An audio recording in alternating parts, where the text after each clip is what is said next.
श्रोते हो, नमस्ते. आपल्या सर्वांना शुभ दिवस. श्रोते हो, जीवनाचा प्रवास करत असताना पैशाशिवाय माणसाला आवाज राहत नसतोय. आपल्याला माहिती आहे, आपलं ज्ञान किती अफाट असो, आपलं विचार हे किती शहाणपणाचं असो, पण जर या जगात खिशात किती आहे यावरच आपलं महत्त्व ठरत असते. माणूस गरीब असेल तर त्याचं शब्द ऐकलं जात नाही, पण त्याच माणसाकडे जर पैसा असेल ना, की सगळ्यांना त्याचं बोलणं दिव्य वाटायला लागत असतंय. श्रोते हो, नातेवाईक, कुटुंब, समाज सगळं तेव्हाच प्रेमळ वाटतं जेव्हा तुमच्याकडे काही देण्यासारखं असतं. कोणताही आधार नसताना आयुष्य लढणं कठीण असतं. पण जर श्रोते हो, पैशाची ताकद तुमच्या पाठीशी असेल तर अनेक संकट, अपमान, गरजा सगळं सहज पार होत असतंय. म्हणून श्रोते हो, जीवनाचा प्रवास करत असताना दररोज लवकर उठा, काम करा, शिका, बचत करा, गुंतवणूक करा, स्वतःचं आर्थिक आयुष्य उभं करा. कारण पैसा सगळं काही नसतोय, पण पैसा नसणं सगळ्या गोष्टी अशक्य करतं. पैसा संघर्ष टाळत नाही, पण पैसा संघर्ष सामोरून हाताळायचं बळ नक्की देतो. बघा, पडतंय का? नक्की विचार करूया.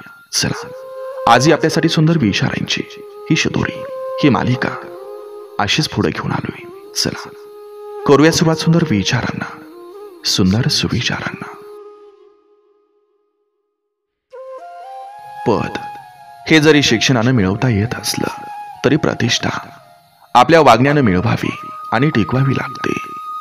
सुख आणि समाधान हे कधी कोणाकडून मागून मिळत नसतं, आणि आपण उपभोगताना दुसऱ्याला दिल्याशिवाय त्याची किंमतही कळत नसते.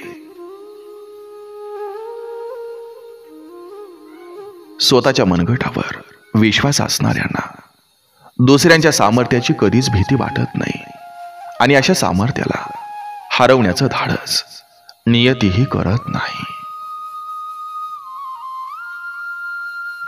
लाखो क्षण अपूर्ण पडतात आयुष्याला दिशा देण्यासाठी. आपली एक चूक कारणीभूत ठरते. ते दिशाहीन करण्यासाठी किती कष्ट घ्यावे लागतात. यशाचं शिखर चढण्यासाठी क्षणभर गर्व कारणीभूत ठरतो वरून खाली पडण्यासाठी. माणूस हा फक्त माणूस असतो. तो कधीच गरीब आणि श्रीमंत नसतो. मोठा माणूस तोच असतो जो आपल्या बरोबर असणाऱ्या व्यक्तीला लहान असल्याची जाणीव होऊ देत नाही. जेव्हा तुमची परिस्थिती चांगली असते तेव्हा तुमची चूक ही गंमत म्हणून स्वीकारली जाते, परंतु जेव्हा तुमची परिस्थिती ही वाईट असते तेव्हा तुम्ही केलेली गंमत देखील गुन्हा समजला जातो.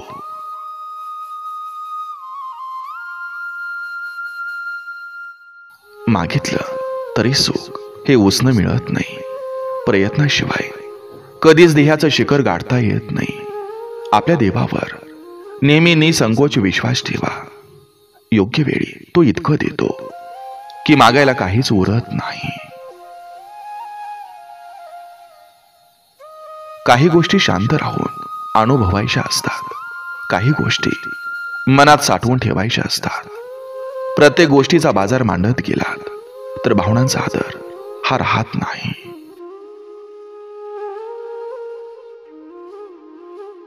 गैरसमजुतीचा फक्त एकच क्षण खूप धोकादायक ठरू शकतो. कारण काही मिनिटांमध्येच आपण एकत्र घालवलेल्या 100 सुखाच्या क्षणांचा तो विसर पाडतो. म्हणून गैरसमज टाळा. जर प्रत्येकानं आपला विचार करताना दुसऱ्यांच्या मानाचा आणि मनाचा विचार केला तर नात्यात किंवा मैत्रीत कधीच दुरावा किंवा वाईटपणा येणार नाही. जीवनात माणसाचं नातं हे साथ देणारं असावं, स्वार्थ पाहणारं नसावं, मन सुखावणारं असावं, मन दुखावणारं नसावं, बदल घडवणारं असावं, बदला घेणारं नसावं, समज देणारं असावं, गैरसमज वाढवणारं नसावं, कौतुकास्पद असावं, पण संशयास्पद नसावं.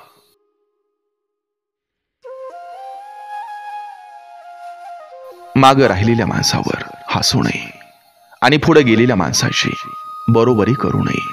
कारण जीवनात कोण किती पुढं गेला आणि कोण कोणत्या कारणानं मागे राहिला हे न बघता आपण आपल्या योग्य गतीनं जीवनाची वाटचाल करत राहावं.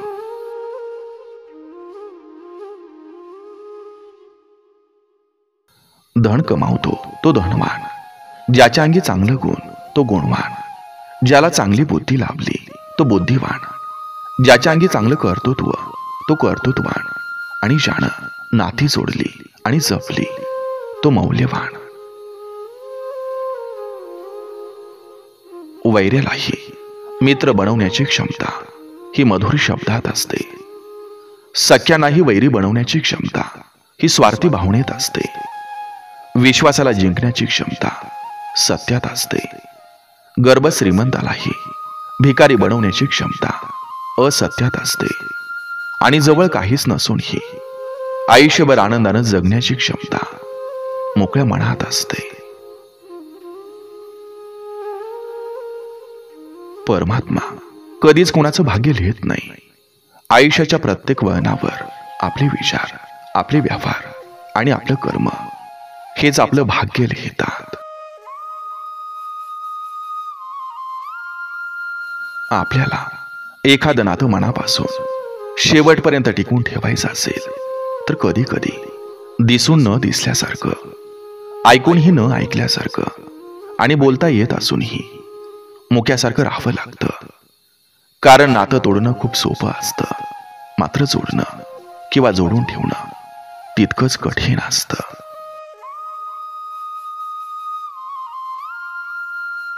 क्षमा हाच धर्म आहे, क्षमा हाच त्याग आहे. क्षमा म्हणजेच वेद आणि क्षमा हे शास्त्र आहे. ज्याला हे कळतं तो क्षमाशील असतो. आयुष्यात अशी झेप घ्या की नावं ठेवणाऱ्यांची झोप उडेल.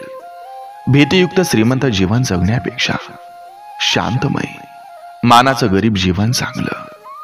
ज्याच्या डोळ्यात आत्मविश्वासाचं अंजन असतं तो कुठल्याही काळोखातून सहज मार्ग काढतो.